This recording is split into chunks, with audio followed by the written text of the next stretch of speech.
tu as envie de dire, mais il y a des jeunes derrière qui gagneraient 50 ou 100 fois moins et qui se dépenseraient 10 fois plus sur le terrain. Pierre, Donc, Pierre Rondeau. J'ai l'impression que cette équipe-là, ces joueurs-là, n'ont pas l'esprit d'équipe et l'envie de se dépasser pour un maillot. Mais un point de psychologie, Pierre.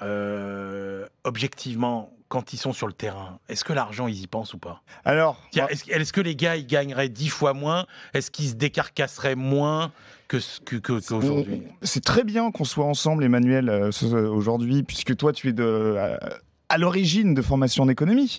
Donc on va faire un peu de théorie économique, on va parler des motivations intrinsèques et des motivations extrinsèques. Les motivations extrinsèques, c'est les motivations financières. Ouais. Est-ce que la productivité d'un agent, la capacité physique ou sportive ou intellectuelle d'un agent va s'améliorer grâce au salaire, à la rémunération, aux primes de match ou de victoire? Au-delà d'un certain seuil, je pense que non. Exactement. Il y a un plafond. Il y a un plafond, finalement, au-delà d'un certain seuil. On a beau être payé plus, on parle de productivité marginale décroissante. Donc, plus on augmente la rémunération, moins la motivation est présente. Finalement, gagner plus d'1 euro quand on gagne déjà 1 million d'euros, c'est pas très motivant. Par contre, on a ce qu'on appelle la motivation intrinsèque. La motivation intrinsèque, c'est celle qui vient du cœur, qui vient des tripes. Où là, on va briller pour le maillot, on va briller pour l'amour du club, on va briller pour le public, pour les supporters.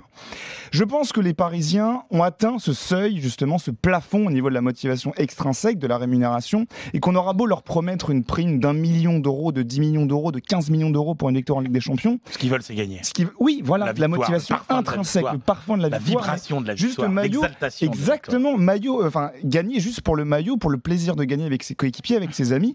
Et c'est pas très intéressant pour eux, finalement. Ils gagnent déjà 5, 10, 15 millions d'euros par an. Donc avoir une prime supplémentaire, de l'argent en plus, pour eux, c'est finalement anecdotique.